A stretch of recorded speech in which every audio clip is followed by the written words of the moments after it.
अमरनाथ का अमर कथा। एक बार माता पार्वती के मन में आया कि महादेव अजन्मा है, उनको कभी जन्म नहीं लेना पड़ता है और हमको बार बार जन्म लेना पड़ता है, और उसके बाद तप करते हैं, फिर महादेव को हम प्राप्त करते हैं। इस बात को लेकर माता पार्वती बहुत चिंतित थी और उन्होंने सोचा कि ये अमृत क्या है और महादेव अनंत कैसे हैं, ये जानना मेरे लिए बहुत ज़रूरी हो गया है कि मैं जानूं कि अमृत कथा क्या है, अमर कहानी क्या है, इस कहानी का राज क्या है। इसीलिए माता पार्वती ने महादेव से कही कि हे महादेव, अमृत क्या है, मुझे बताइए इस रहस्य को, और मुझे बहुत जानने की बहुत मेरा मन है, मुझे इस कहानी को सुनना है, अमृत कथा सुनना है। तो महादेव कहें ठीक है, इस कथा को तो सुनने के लिए एकांत जगह चाहिए जहाँ कोई सुन ना सके, जान ना सके कि मैं कथा कहाँ कह रहा हूँ, कोई वहाँ ना रहे। अब ऐसा जगह कहाँ है, इस बारे में सोचने लगे।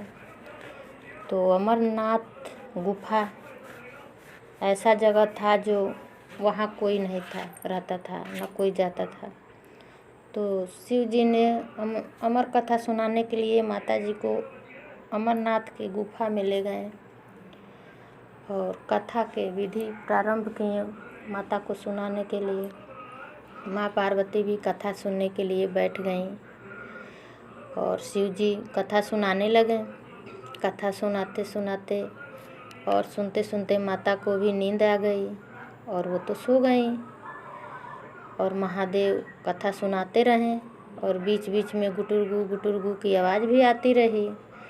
तो शिव जी को लगा कि पार्वती कथा सुन रही हैं, लेकिन पार्वती तो सो गई थी और आवाज़ तो कबूतरों का था, लेकिन महादेव को लगा कि पार्वती बीच बीच में गूं गूं की आवाज़ दे रही हैं।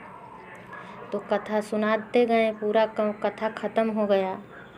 तो फिर जब महादेव ने देखा तो पार्वती तो सोई थी, तो ये बीच बीच में गुटुरगु का आवाज़ कौन दे रहा था, कौन हुंकार भर रहा था। फिर शिव जी इधर उधर देखने लगे तो देखें दो कबूतर पूरे कथा सुन चुके थे। फिर महादेव ने सोचा इन कबूतरों को मारना ज़रूरी है, ये तो अमृत का कथा पूरा सुन लिए। तो दौड़े कबूतरों को मारने के लिए। फिर कबूतर दया मांगने लगा कि हे महादेव, हे भोलेनाथ, मुझ पर दया कीजिए, मुझ पर दया कीजिए, और अगर हमें मार ही देंगे आप तो आपकी अमर कथा की क्या होगा। अमर कथा तो हम पूरा सुन लिए हैं, तो फिर आपका अमर कथा का कोई नहीं मतलब नहीं रह जाएगा अगर आप हमको मार देंगे तो महादेव ने उन कबूतरों को छोड़ दिया। तो ये तो अमर कथा सुनकर अमर ही हो गए हैं, फिर मारने से कोई फ़ायदा नहीं।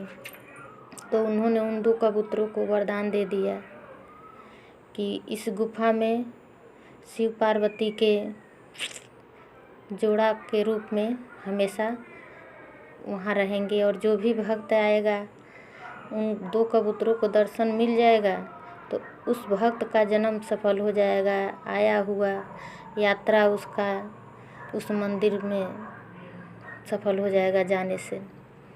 तो ये था अमर होने का राज, अमर कथा के राज। माता पार्वती तो कथा सुन नहीं पाई, पर दो कबूतर अमर हो गए वहाँ, और आज भी वहाँ दो कबूतर हैं। जिसकी श्रद्धा है, जिसकी भक्ति भाव महादेव को पसंद है, वो आदमी वो दो कबूतरों को दोनों जोड़ों में अगर दर्शन पा जाता है तो उसका जोड़ा हमेशा सलामत रहता है, क्योंकि वो दो कबूतर महादेव माता पार्वती के प्रतीक हैं। और शिव ने उनको वरदान भी दे दिया, और शिव तो भोले हैं वरदान देने में। तो कथा समाप्त हुई। पसंद आए तो लाइक सब्सक्राइब कर लीजिए और बेल आइकन